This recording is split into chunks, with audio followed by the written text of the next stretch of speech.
Good morning, Skills Not Pills.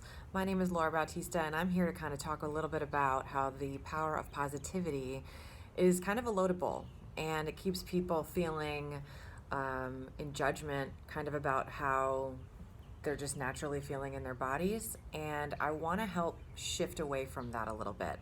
A little bit of background about me. My journey did really start with the power of positivity. So it's not a bad place to start. It's just a dangerous place to stay and live because it kind of makes you feel like shit for feeling like shit. And if you're here, then you either already feel like shit or you at one point have, and and that was really a part of your journey. It's a part of the struggle, is a part of the triumph in every situation. So there's no benefit to dimming it down and to suppressing it. It's just like suppressing symptoms, putting shellac over shit is what my teacher says. One of my teachers says all the time, which is kind of funny. So we don't want you to feel like shit for feeling like shit. Honor that feeling, and also honor the fact that it's temporary.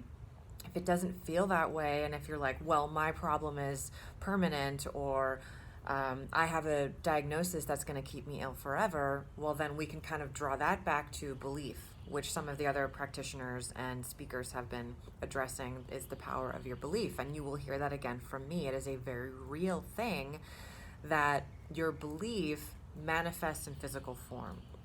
And you can actually refer to, if you want some scientific grounding, I like to ground some of these, woo-woo concepts, or maybe philosophical concepts in science. And the way to do that with the belief is through Bruce Lipton's Biology of Belief. It's a wonderful read. You can actually get the audiobook too. And this guy is a cell biologist who's talking about this stuff too. But I kind of digress. The importance of not only focusing on the positive all the time is that it's not real. And you are not to only be loved when you're feeling positive. You're not only to love yourself when you're feeling positive, because we are positive and negative, and that's not a good or bad thing. It's not to be looked at as good or bad. It's a circuit, and the two, just like a battery, positive and negative, and it's a flow system. So whenever the negative feelings creep up, we can honor them, and we can also know that we don't need to identify with that negativity. We can, it's just like when fear arises, or doubt, or shame, or any of those things. Instead of holding yourself captive by them, we can honor them, thank them, because it's a beautiful part of us, but not stay in that space. So that concept is really called polarity. So it's polarity over positivity. Even beyond that is another place where I don't want to say you can get to, but even transcending polarity, because when we look at something as positive or negative, or as good or bad, we're judging it. We're maybe wanting it to be different, and that sets up expectations, and that can really set you up to fail or to feel like further shit about yourself. So I'm encouraging you to start to honor all parts of you in all ways at all times, even when you're at your lowest. And to provide you a solution, because I would never, pose a problem without providing you some sort of a solution, I want to introduce the law of electromagnetics. So you may have heard of the law of attraction, and what you draw in, you have the power to draw things in, and you absolutely do. We are electromagnetic beings, and we have electromagnetic hearts.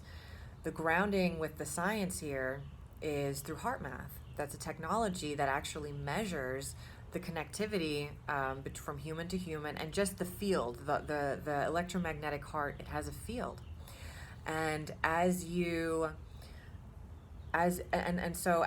sort of cultivate these, very honest feelings, and also shift away from the focus in the negative and simply focusing in the false positive, I would even say. Because if it's a genuine positivity, then that's really wonderful. But if it feels forced, or if it feels, it doesn't feel genuine, then you know that there are other things that you can do to shift. And so I actually, I wrote a blog about, 5 shifts, 5 ways to start to shift from chronic illness to permanent wellness. And I think it really ties in really well here. And so I'll go through those 5 shifts and give you some really tangible ways to shake things up a bit if you are kind of feeling in that really negative space and you're judging yourself for it.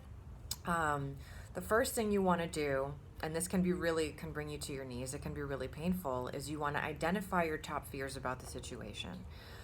So for example, for me, when I was diagnosed with multiple sclerosis when I was 21, the doctors told me that someday I could end up in a wheelchair or blind or losing control of my bowels, that my life would never be the same, my social life would never be the same, and things like that. And so those were really huge fears for me, and they created a lot of anxiety in my body and a lot of stress, which then created more of the same with the symptoms and things like that. It kept me in that spiral, that downward spiral of fear and fear of the unknown and insecurity and things like that.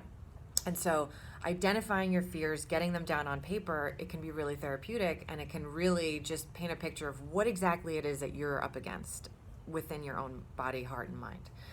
The next thing you want to do that would be helpful is educate yourself on the nature of your disease and how it affects the mechanisms in your body, because that's basically what we want to look at with this new approach, getting away from brokenness and fixing you and finding what's wrong with you. We want to look at just educating yourself on the nature of your disease. So I was diagnosed with multiple sclerosis. What does that mean for me? That means that my body is attacking itself, and it has to do with inflammation in the body. It has to do with, the connection from my brain to the rest of my organs and glands. And so educate yourself on how your disease really manifests in other people. And what does a person who doesn't have these diagnoses or labels, what do those mechanisms look like? Like, what is normal kind of in that? It's just to kind of see, and really get an understanding of what's going on from a scientific perspective. Then, and from an emotional perspective, I mean, we are one full body of emotion, science, woo-woo, belief, all of it. We're really a hodgepodge of things. So look at it and educate yourself on the nature of your illness. The next thing is to, now you know your fears, you know what's going on in your or what's going on in your body and how that works, and then the next is to, that might actually in some cases create a little bit more fear and a little bit more discomfort, and that's okay. And so from there, you want to focus on the things you can control versus how miserable you may feel. And so what are things that you can control? You can control how much water you're drinking. You can control your breath. You can control what you're watching on TV or what things are around you and how they're uplifting. You can control if you're going out in nature, putting your feet in nature. If you're immobile and you can't do that, maybe you can get some flowers in your life and just have them around and look at them, touch them, put them on your face. I love rubbing a rose on my face. It's kind of weird, but it feels so good. And it's a way of getting in touch with nature or with your pets. Things like that. You focus on what you can control, because what we know also is that our environment around us very much has an impact on the expression of our disease. And this is another thing that is grounded in science. It's called epigenetics. And I think a bunch of other people touched on that. So start researching and looking into that as well. Another thing that I found really, really helpful and that I avoided for a very long time was asking for help and finding community. And so I remember joining some support groups with people who had multiple sclerosis or chronic hives, the urticarial vasculitis, which was another thing that I had to kind of go through. And a lot of those groups were really stuck in identifying with these diseases and staying in that and encouraging other people's victimhood and things like that. And I didn't see it that way at the time, but I do see it at that way now. That being said, at the time, it's what I needed. So if you need to go and have a pity party and that's part of your process, honor that and do that. But remember that it's like the same thing with the power of positivity. Staying in that is really, really just, it doesn't add value to your life, and it's not going to get you moving, but it's good to express, it's good to get it out and to be received. So if that helps, do that. But pay attention to how your body feels when you're doing that. And and finding community doesn't necessarily have to be with other people who have the same illness or the same problem as you. It can be people who enjoy gardening that like you do, or people who enjoy documentaries or learning or essential oils or whatever it is that you're into.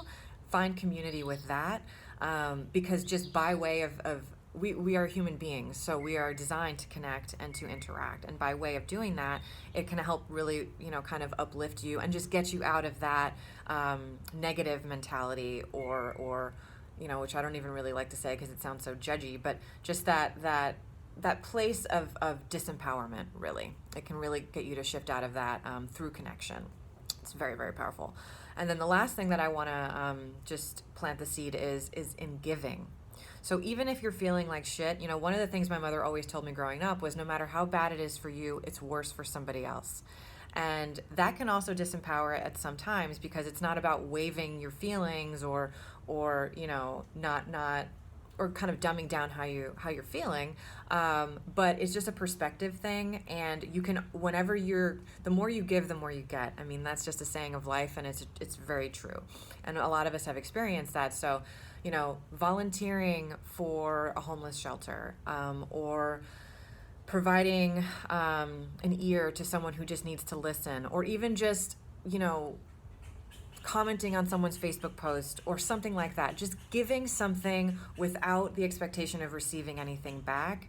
And you will ultimately receive back anyway. That's just the flow. That's electromagnetic. It's the law of attraction. It's karma. It's all of those things. But giving in a space where you're surrendering all of your shit that you have going on and just really supporting somebody else.